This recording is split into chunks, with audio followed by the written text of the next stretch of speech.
Hi hello friends, இன்னைக்கு நம்ம வீட்டில் என்ன பிரேக்ஃபாஸ்ட் என்ன லஞ்சுன்றதை பார்த்துடலாம். இன்னைக்கு நம்ம வீட்டில் எப்பயும் போல காலையில் வந்து தோசை தக்காளி சட்னி. இது தக்காளி சட்னியா வெங்காய சட்னியா கருவேப்பிலை சட்னியா அப்படின்னு எனக்கே தெரியாது. ஏன்னா வெங்காயம் தக்காளியும் ஒரே அளவாக எடுத்துக்கிட்டாச்சு. அதுக்கப்புறம் வந்து ஒரு கைப்பிடி கருவேப்பிலை எடுத்துட்டேன். ஏன்னா கருவேப்பிலை தாளிப்புக்கு கொடுக்கலாம் அப்படின்னு பார்த்தா பசங்க வந்து எடுத்து போட்டுருவாங்க.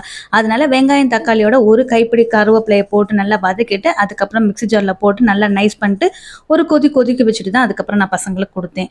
நான் கருவேப்பிலை வந்து ரொம்ப உடம்புக்கு நல்லது. சொன்னா கேட்பாங்களா கேட்க மாட்டாங்க. அதனால அவங்களுக்கு பிடிக்கலையா ஓகே, அவங்களுக்கு பிடிக்கிற மாதிரி நம்ம செஞ்சிடலாம் அப்படின்னு சொல்லி இந்த மாதிரி செஞ்சு கொடுத்தாச்சு. இன்னைக்கு அட்சய திருதினால மதியத்துக்கு வந்து ரைஸ் வைக்கல. ரைஸுக்கு பதிலாக இன்னைக்கு வந்து தேங்காய் சாதமும் லெமன் சாதம் தான் வச்சது.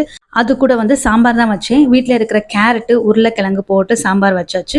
அதுக்கப்புறம் தேங்காய் சாதத்துக்கு தாளிப்புக்கு வந்து எண்ணெய், கடுகு, கருவேப்பிலை, கடலைப்பருப்பு, பச்சை மிளகா, அதுக்கப்புறம் தேங்காய் துருவல் எல்லாமே எண்ணெயில் தாளிப்பு கொடுத்துட்டு அதுக்கப்புறம் இந்த தாளிப்பை இந்த ரைஸில் கொட்டி கொஞ்சம் கலரிட்டு அதுக்கப்புறம் எடுத்து வைக்க வேண்டியதான். அதே மாதிரி லெமன் சாதத்துக்கு வந்து எங்கள் வீட்டில் ரொம்ப காரம் கம்மியாக சாப்பிட்றதுனால சிவப்பு வத்தல் வந்து ரொம்ப கம்மியாக தான் போட்டது.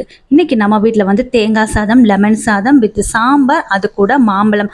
மாம்பழம் சீசன் எப்பயோ ஸ்டார்ட் ஆயிடுச்சு. ஆனால் நம்ம வீட்டில் இன்னைக்கு தான் மாம்பழமே வாங்கினது. அடுத்த சட்ஸில் பார்க்கலாம். Bye friends.